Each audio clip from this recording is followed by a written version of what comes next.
l'orateur, l'homme qui nous parle ce matin, Na mhubiri mwenye anatuhubiri asubuhi ya leo c'est le révérend Pavlovski Elia. ni hata Reverence Pavlovski Elia Pavlovski. Yes. Alors, il vient de la Macédoine du Nord. Anatokea C'est ça, ku son Macedonia. pays d'origine. Njo inchi yake yenye kwenye Pour alizalikwa, le moment, il vit en Côte d'Ivoire, na sasa hivi anaishi ku Côte d'Ivoire où il dirige l'église sous le nom de ministère kwenye Réveil des Nations. anaongoza huduma imeitwa Uamsho ya Mataifa. Ministère Réveil des Nations. Huduma Uamsho ya Mataifa. Alors, il est à Lubumbashi invité, il a été invité par le pasteur Daniel Kayembe de notre Genoët. Hapa Lubumbashi mwene kualikwa na Pastor Daniel Kayembe wa Genoët, NCD Bel Air. NCD ya Kubele. Mais aujourd'hui, par la grâce du Seigneur, Leo lakini kwa neema ya Bwana c'est lui qui va nous parler.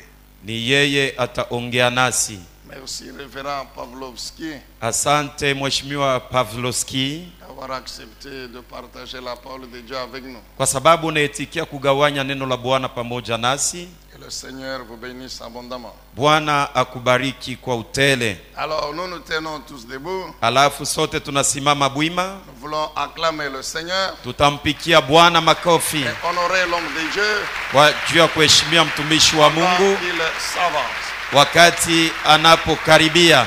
Est-ce qu'on peut acclamer Jésus? Tumpikie Yesu makofi.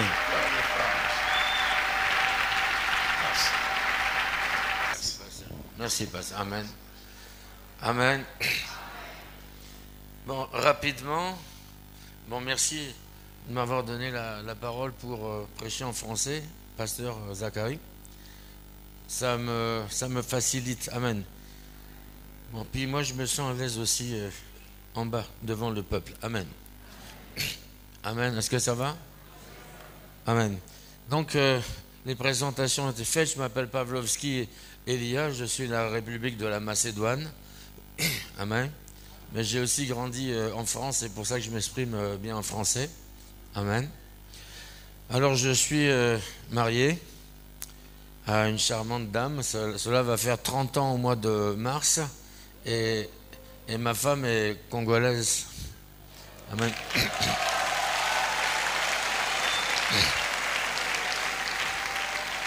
Amen.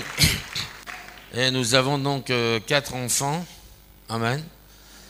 Alors bon, comme vous l'avez remarqué, moi je suis donc, ça fait donc 36 ans que je suis dans le ministère.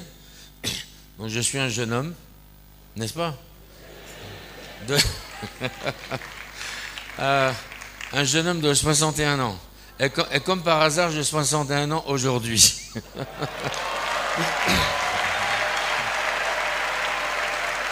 Amen. Et mon épouse, donc, elle va avoir 50 ans au mois de mars. Amen. Bien, le message donc de ce matin, c'est donc les serpents brûlants. Amen. Vous avez certainement entendu parler de ce passage, même des gens prêcher, mais ce matin, vous allez voir donc la version que je vais vous prêcher selon donc le Saint-Esprit. Ouvrez donc rapidement vos Bibles dans Nombre, au chapitre 21. Nombre, au chapitre 21. Et nous lisons donc à partir donc du verset 4. Ils partirent de la montagne de Hor par le chemin de la mer Rouge pour contourner le pays d'Édom. Le peuple s'impatienta en route et parla contre Dieu et contre Moïse. Pourquoi nous avez-vous fait monter hors d'Égypte? Pour que nous mourions dans le désert, car il n'y a point de pain, il n'y a point d'eau, et notre âme est dégoûtée de cette misérable nourriture. Alors l'Éternel envoya contre le peuple des serpents brûlants. Ils mordirent le peuple et il mourut beaucoup de gens d'Israël. Amen. Fermez les yeux s'il vous plaît et priez juste quelques minutes pour ce message. Amen. Pour que ce message te touche, que l'Éternel aussi donc m'inspire par son esprit à le prêcher. Fermons les yeux, prions. Je veux t'entendre prier, lève la voix, prie.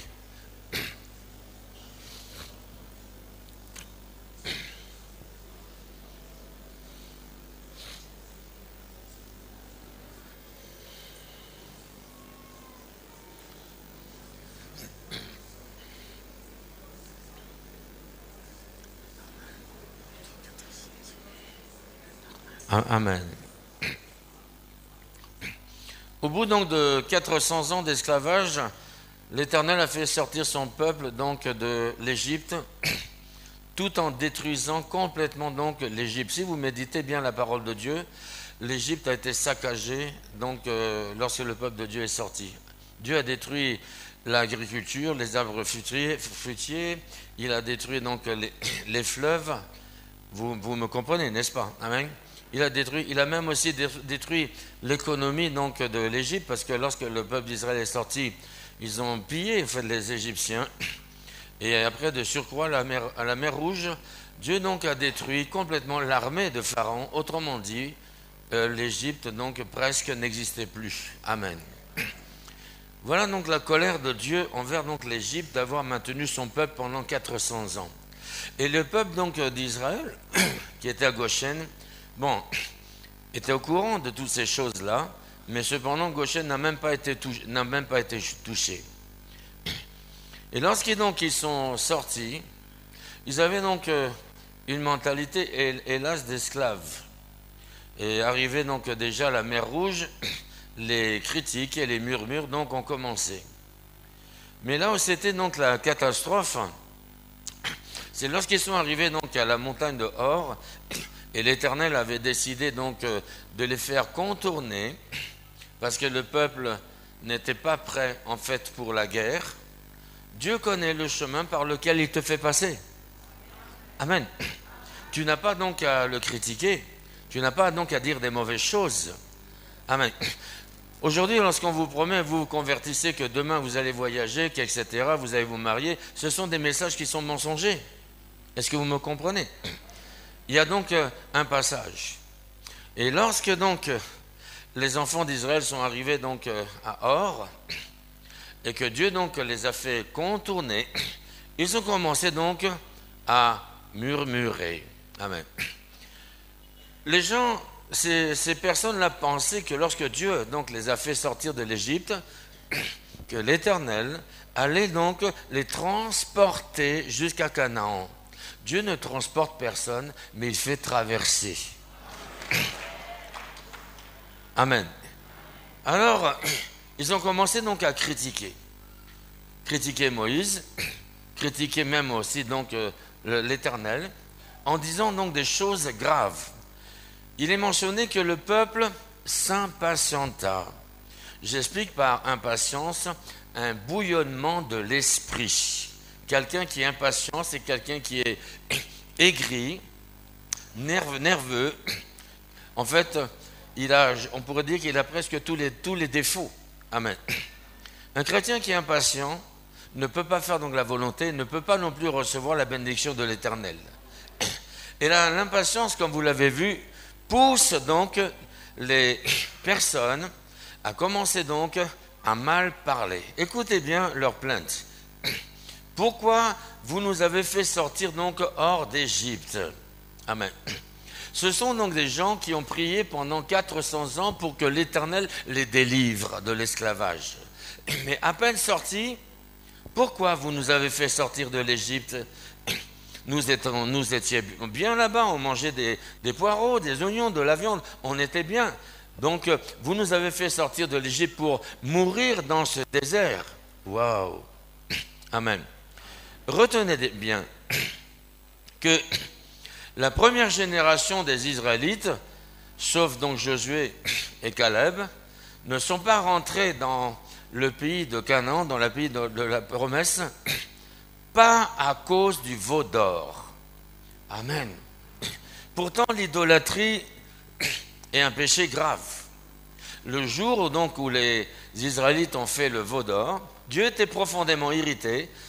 Il y a eu donc beaucoup de personnes qui sont mortes, mais cependant, l'Éternel donc a toujours donné la possibilité au reste de personnes de continuer leur chemin jusqu'à Canaan. Alors, j'ai découvert quelque chose qui est simple, mais qui est d'une grande importance, que la première génération n'est pas rentrée dans leur bénédiction, dans le pays de Canaan, à cause de leur déclaration de leur bouche. Amen. Ta bouche, hélas, peut te tuer. Elle peut te rendre le plus misérable. Mais aussi ta bouche peut te rendre prospère, peut te rendre donc heureux. Amen. Alors aussi, les autres déclarations, c'est nous sommes fatigués de cette misérable nourriture, la manne. Waouh! Dieu donc les nourrissait chaque jour, au lieu d'être reconnaissant envers l'Éternel. Amen. Et donc, c'était pour eux maintenant une occasion de critiquer l'Éternel. Il y a combien de chrétiens aujourd'hui qui sont donc impatients, qui sont aigris et qui parlent mal contre Dieu par leurs déclarations, qui parlent mal aussi contre les hommes de Dieu, comme si que les hommes de Dieu, comme si que l'Éternel était fautif donc de notre échec. Dieu n'est pas fautif de ton échec. Dieu donc a donné sa parole. Il a établi des critères, amen, pour recevoir sa bénédiction. Et nous sommes obligés donc de respecter ces critères. Si on ne le fait pas, on n'aura rien. Amen. C'est si simple que cela. Amen. Voilà aujourd'hui les chrétiens comment ils murmurent contre Dieu. Seigneur, je suis fatigué de cette vie. Ah bon? Si tu es fatigué de cette vie, amen, comment tu vas gérer ta vie lorsque tu vas retourner dans le monde? Est-ce que dans le monde y a-t-il des bonnes choses? Dieu nous a fait sortir par sa grâce du monde. Amen. Et quand on prend la parole de Dieu, nulle part il est mentionné que demain on sera riche, etc. Amen. Amen. Cela se fait, bien sûr. Dieu est donc un Dieu de bénédiction. Mais parfois, la richesse peut être un obstacle pour donc le bon fonctionnement de la foi d'une personne. Il faut donc déjà, je peux dire, une maturité spirituelle. Amen. Est-ce que ça va? Alors, les plaintes. Vous n'êtes jamais content de votre vie. Nous allons voir les conséquences par la suite des plaintes. Amen. Amen. Et là, curieusement, l'Éternel fut profondément irrité envers son peuple. Et donc il est mentionné qu'il a envoyé donc des serpents brûlants pour mordre son peuple. Et ce jour-là, beaucoup donc de personnes donc sont mortes. Et vous savez que cette génération n'est pas rentrée dans Canaan. Depuis donc mon bas âge spirituel, ce passage pour moi a toujours été, je peux dire, sombre, parce que je ne le comprenais pas. Et surtout, je ne croyais pas que c'était donc des serpents, des reptiles, qui avaient donc mordu le peuple de Dieu. Je ne croyais pas à cela. Déjà, même donc il y a plus de 30 ans en arrière, je ne croyais pas à cela. Je ne croyais pas que subitement des serpents, des reptiles, ont surgi du néant et donc ils ont mordu le peuple de Dieu. Non, mais je n'avais pas la réponse, mais j'ai donc prié. Et la réponse est arrivée seulement il y a quelques petites années. Amen. Amen. Un soir, parce que même dans ce passage en hébreu, parce que bon, moi j'aime lire toutes les traductions, dans ce passage en hébreu, il n'est pas mentionné que ce sont donc des nawash qui ont mordu le peuple de Dieu. Le nawash, c'est le serpent, donc le reptile que nous connaissons. Mais il est mentionné que ce sont donc des sarafs qui ont mordu le peuple de Dieu. Ça n'a rien à voir.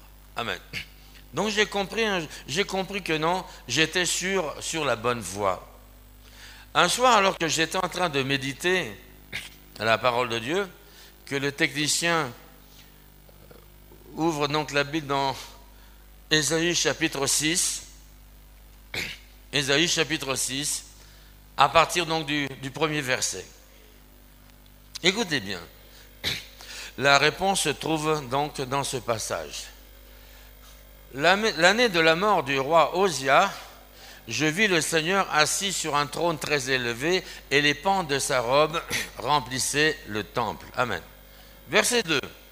Des séraphins. Ah, ça y est, on y vient. Des séraphins. Des séraphins. Amen. Waouh. Dis à ton voisin, waouh. Se tenaient au-dessus de lui des séraphes. Alors, écoutez-moi bien. L'Éternel n'a pas été mordu par des serpents, des reptiles, mais il a été mordu par l'armée céleste. Les séraphins. Est-ce que vous me saisissez? Pourquoi cette armée céleste a mordu le peuple de Dieu? Regardons un peu donc leur caractère. Amen. Passons au verset 3, s'il vous plaît. Ils criaient l'un à l'autre, Saint, Saint, Saint est l'Éternel des armées. Toute la terre est pleine de sa gloire. Les séraphins sont donc autour de l'Éternel et ils protègent le trône éternel. Amen. Est-ce que vous me saisissez? Non que Dieu a besoin de protection, mais ils le font parce que donc ils ont donc un amour ardent pour donc l'Éternel. Les séraphins, nous les appelons donc aussi les anges flamboyants, les anges de feu. Amen. Et aussi, dans certaines traductions, dans la traduction Martin Bible, le jour donc où Aaron a jeté le bâton, amen, il est mentionné que ce bâton s'est transformé en dragon, amen. Est-ce que vous me comprenez? Dragon aussi, c'est toujours donc le symbole donc du séraphin, amen. Vous voyez par exemple les Asiatiques, ils adorent un dragon qui ressemble à un reptile, un serpent, qui crache en fait du feu. C'est la caricature donc du séraphin. Est-ce que vous me comprenez? Amen. Alors, depuis ce jour-là, les choses sont devenues donc claires dans mon esprit. Amen. Il protège la sainteté de l'Éternel. Ils sont là en train de crier « Saint, Saint, Saint » sans cesse, et l'Éternel des armées. Il y a des gens qui ont dit « L'Éternel, donc Dieu est 3 fois saint ». On ne peut pas être 3 fois saint. On est saint une fois, ça suffit. Alors j'ai compris que il disait Saint est le Père, Saint est le Fils, Saint est le Saint-Esprit. Amen. Il y avait donc à leur service donc des anges qui étaient là en train donc pour glorifier donc l'Éternel sans cesse. L'Éternel, la terre est remplie de sa gloire. Amen. Les séraphins ne peuvent pas supporter qu'un homme, une femme, comme moi par exemple, moi j'étais donc un ancien délinquant. Toutes les drogues de l'époque, je les ai prises. Je buvais en moyenne 12 litres de bière par jour. C'est vrai. Ma résidence secondaire, c'était la prison. J'étais donc vraiment un délinquant. J'étais toujours en général armé. Combien de fois donc j'ai failli mourir, on m'a tiré dessus. Mais j'ai compris que même lorsque j'étais un converti, la main de l'Éternel était déjà sur moi. Amen.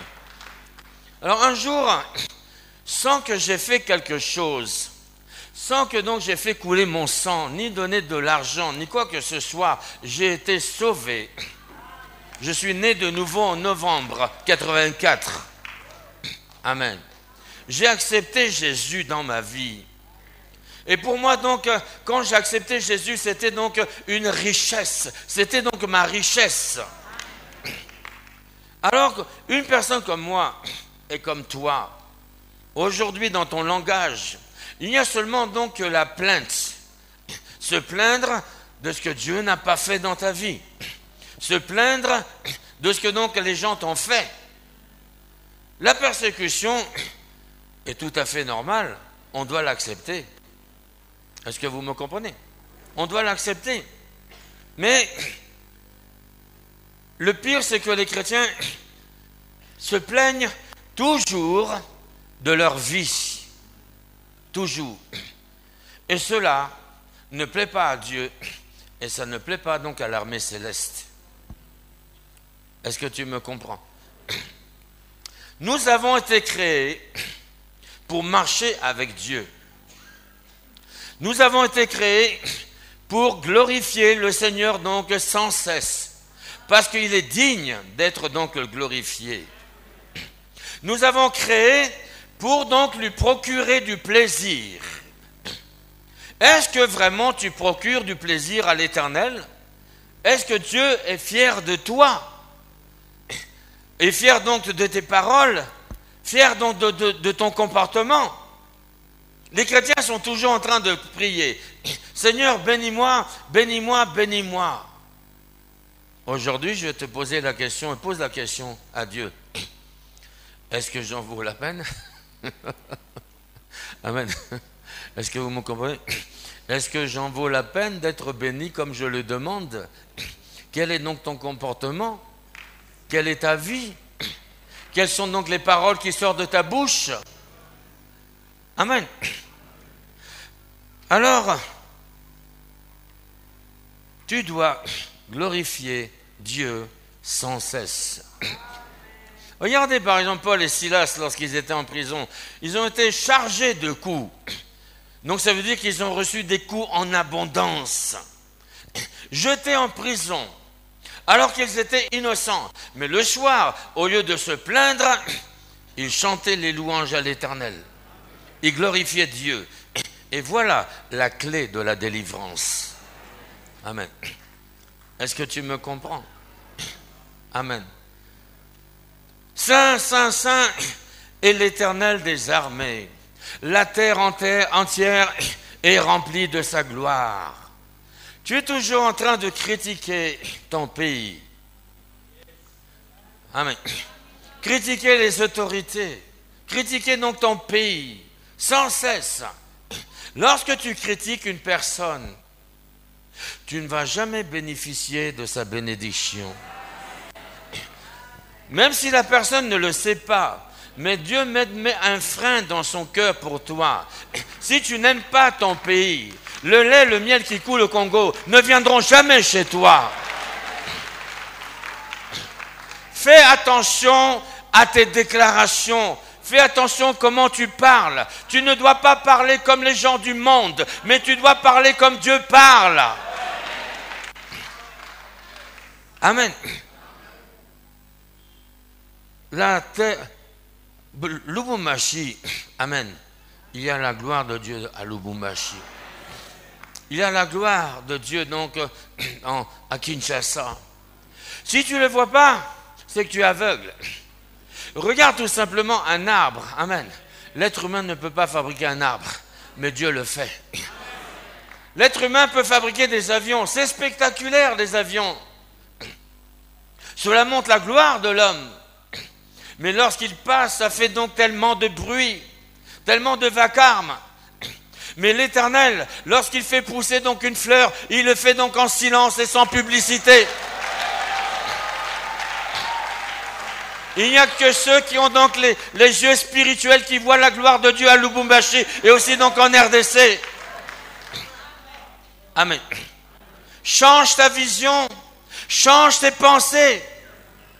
Amen. Saint, Saint, Saint est l'Éternel des armées. La terre entière est remplie de sa gloire. Amen. Lorsque Ésaïe le prophète a vu donc cette vision, remettez-moi donc Ésaïe au verset 4, 5 s'il vous plaît. Lorsqu'Ésaïe a vu donc la gloire de Dieu, amen. Passez au verset 5, 6. Lorsqu'il a vu donc la gloire de Dieu, alors il dit, malheur à moi, je suis perdu, car je suis un homme dont les lèvres sont impures. Et j'habite au milieu d'un peuple dont les lèvres sont impures, et mes yeux ont vu le roi, l'Éternel des armées. Pourquoi Ésaïe a dit malheur à moi? Alors que c'était un homme de Dieu. Dieu lui a montré même cette grande vision. Un homme donc, un homme saint. Mais j'ai compris encore quelque chose dans ce passage. Il me semble que le péché le plus grave qu'on peut commettre envers l'Éternel, c'est avec notre bouche. C'est là que Ésaïe, lorsqu'il a vu donc à la scène les séraphins en train de glorifier donc l'Éternel, donc vraiment de le louer sans cesse, il a compris que lui-même parfois ne le faisait pas, et surtout donc son peuple là où il vivait ne le faisait pas. Il ne faisait que mal parler, critiquer, etc. Et écoutez bien ce qu'il dit, malheur à moi, je suis perdu. Ta bouche peut te perdre. Fais attention. Amen. Ta bouche peut te perdre. Fais attention. Je suis perdu. Parce que j'ai les lèvres impures. Et j'habite au milieu donc d'un peuple qui a donc les lèvres impures. Et j'ai vu le roi. Je suis donc perdu. C'est un cri de désespoir. Un cri de repentance. Ce matin, tu as besoin de faire donc un cri de désespoir envers l'Éternel parce que tu as trop mal parlé. Vous savez, excusez-moi du terme, hein? Bon, moi je connais surtout plus Kinshasa parce que je viens de temps en temps. C'est la première fois que je viens à Lubumbashi. Bon, au Congo, le sport national, ce n'est pas le football, amen, mais c'est le songi-songi.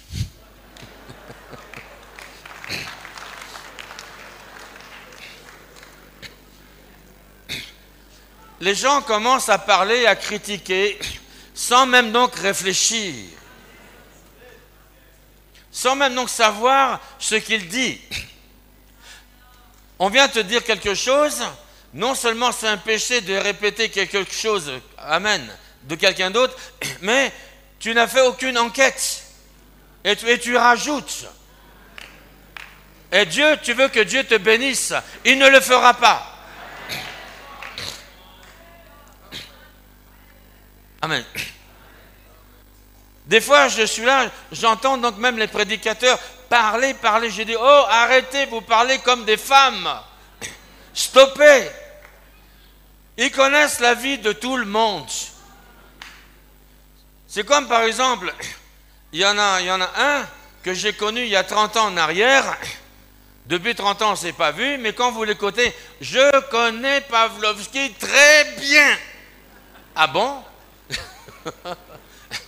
Ah bon? Tu me connais? Parce qu'on s'est vu donc une fois. Amen. Un homme de qualité, c'est quelqu'un qui ne parle pas. David a dit, lorsque donc Saül et Jonathan sont tombés, il a dit, ne l'annoncez pas donc aux filles des Philistins, de peur donc qu'elles se moquent de nous, de peur que donc elles bafouent l'Éternel. Tu ne dois pas faire la publicité pour le monde. Lorsque tu parles mal, tu véhicules des choses qui font fausses. Tu ne fais pas l'œuvre de Dieu, mais tu fais l'œuvre du monde.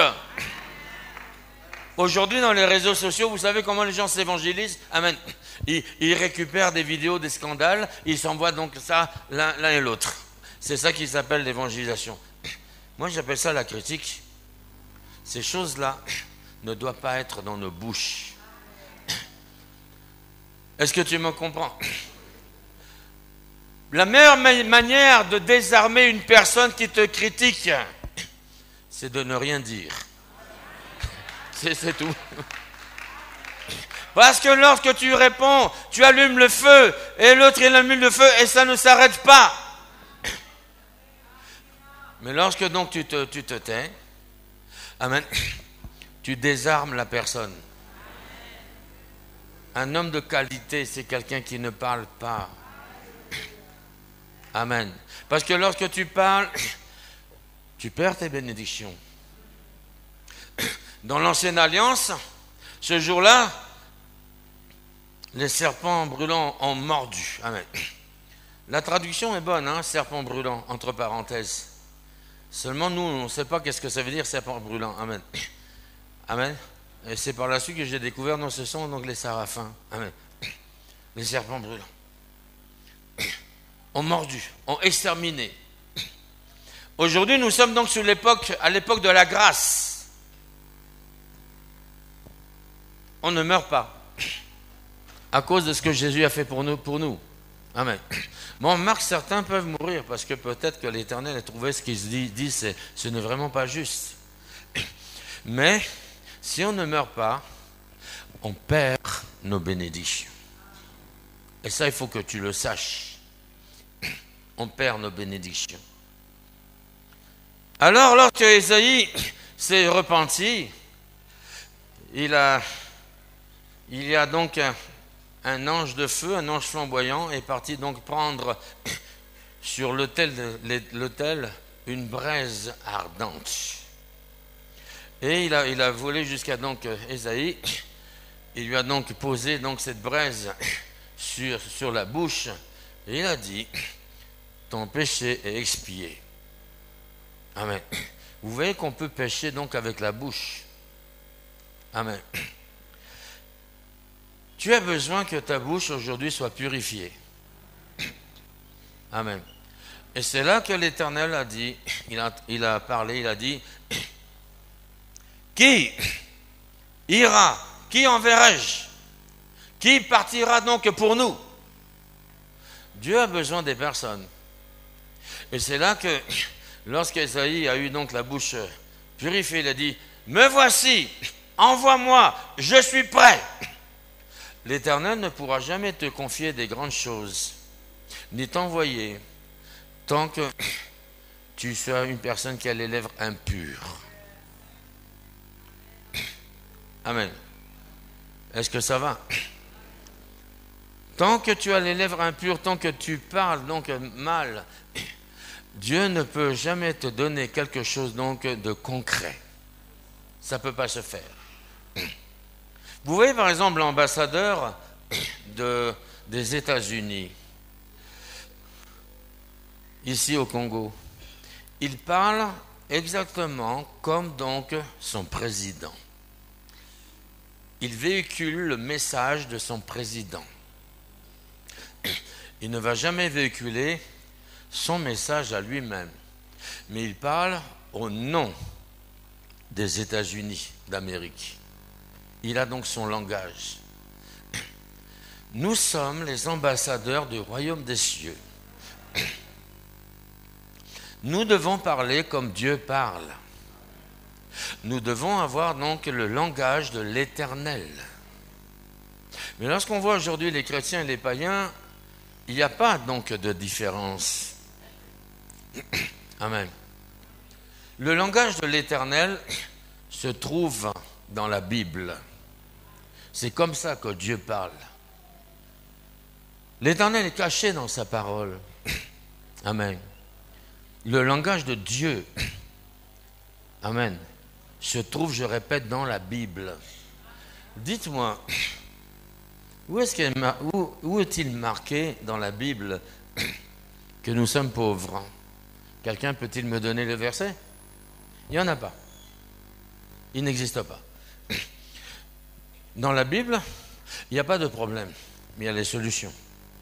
Dans la vie chrétienne, normalement, on n'a pas des problèmes, mais on a les solutions.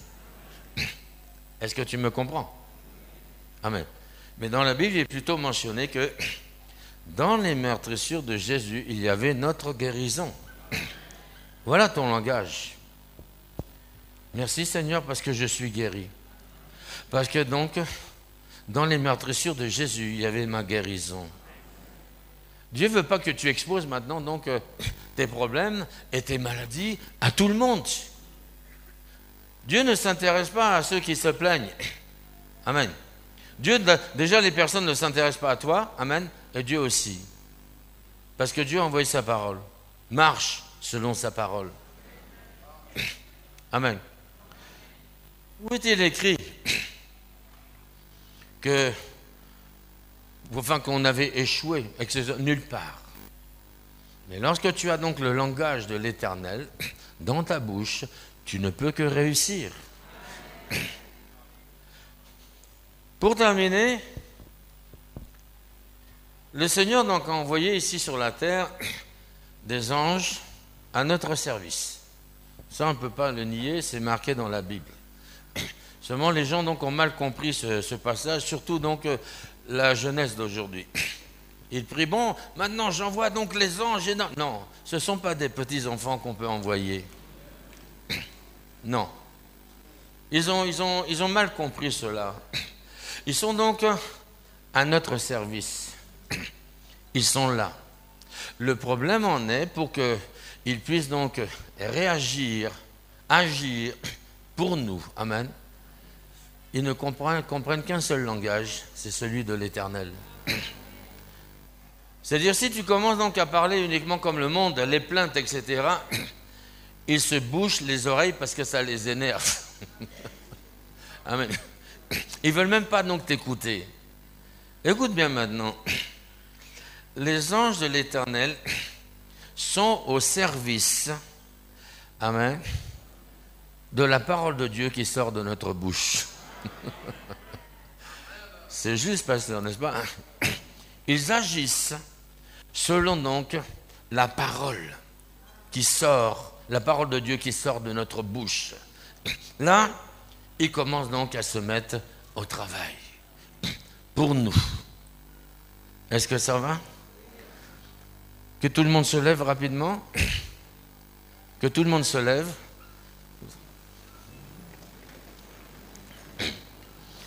Pendant 2 minutes, j'aimerais que tu puisses donc crier à Dieu qu'il te pardonne. C'est-à-dire les traits enflammés que tu as envoyés avec ta bouche. Amen. Et c'est cela qui a provoqué ta destruction, c'est cela qui a provoqué ta récession.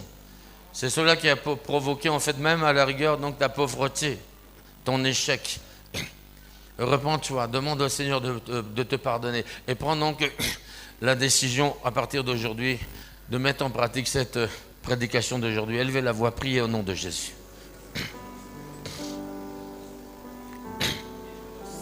Alléluia.